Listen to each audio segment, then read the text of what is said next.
La revue a le nom du salon, Clean Spirit, parce que c'était plus simple, parce que ça symbolise assez bien et la philosophie du salon et celle de la revue. C'est-à-dire qu'on part vraiment du cocktail pour parler des spiritueux. L'idée est effectivement, un salon c'est une fois par an, donc entre deux éditions d'un salon, comment continuer à faire ce même travail d'information, de promotion, de découverte, de pédagogie, ouais. Et avec tout de suite l'idée d'avoir une approche culturelle en fait. Et comme je le dis souvent, c'est-à-dire d'envisager la mixologie au même niveau que l'œnologie ou la gastronomie. Le premier numéro est sur le dry martini. On part donc à chaque fois c'est de partir d'un cocktail iconique.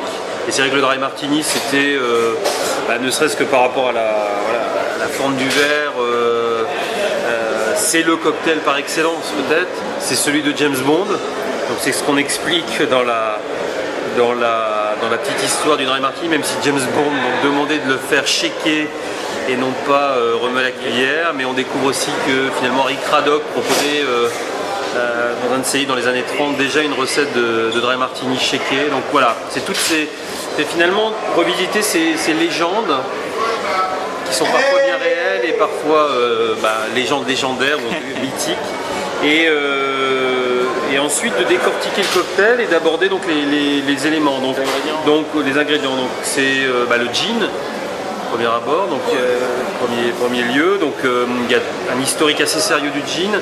Alors pour cette partie histoire, on n'a pas voulu non plus complètement réinventer l'eau tiède, et on s'est associé avec Class Magazine, un magazine anglais monté par Simon Gifford.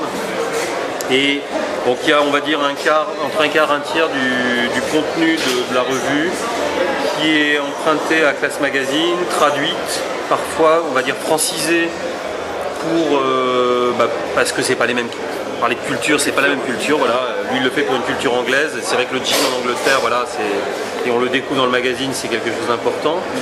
Et puis de la même manière, on a repris certains reportages dans des distilleries, mais on a produit quand même 2 tiers du magazine, en allant notamment chez Noilly Prat et Dolin, donc le vermouth à la française, et en allant aussi chez Vigorova, Ketel One, Bombay Saphir. Donc voilà, donc c'est vraiment cette idée de raconter des histoires autour de ces marques dont le consommateur connaît parfois le nom, enfin souvent le nom. Bombay Saphir, je pense qu'effectivement on connaît aujourd'hui bien le nom. Donc notamment on a rencontré Michel Roux, qui est un Français basé aux États-Unis depuis les années 70, qui est en fait le monsieur qui a imaginé on va dire la recette, en tout cas la recette marketing de Bombay Saphir à partir du Bombay Dry. D'accord. Il avait déjà eu une très très belle expérience parce que c'est lui qui avait développé avec sa société, il avait développé Absolut Vodka pour le marché américain. Et donc voilà, et ce monsieur qu'on connaît quasiment pas en France est juste un type génial et qui est capable de raconter 1001 anecdotes voilà, sur les 40 dernières années des spiritueux. Donc c'est assez... il a aussi apporté Schnollichnaya après, qui a travaillé, participé récemment au développement de l'absinthe aux États-Unis. Donc voilà, on découvre, on a Agostino Perron, le chef barman du Connaught Hotel, qui a mis en place à l'époque avec Henry Clorins, qui était encore au Connaught mais maintenant au Savoy, a mis en place le trolley à dry martini. Donc 7 gin, 7 vodka, 4 vermouth, un trolley, on vient devant le client et on lui fait le martini, shaké ou stirred selon le choix. Et puis on a c'était normal pour le premier numéro, une sélection d'une quinzaine de bars à Paris. Évidemment ils n'y sont pas tous. Via le Martini. Via le Martini, mais bon, avec aussi, oui, via le Martini, notamment via le regard de Forrest Collins, qui est une jeune femme américaine, qui s'est mis en tête de tester tous les bars de Paris à travers le dry martini. Donc on lui demande son point de vue sur le dry martini à Paris et sur les bars de Paris.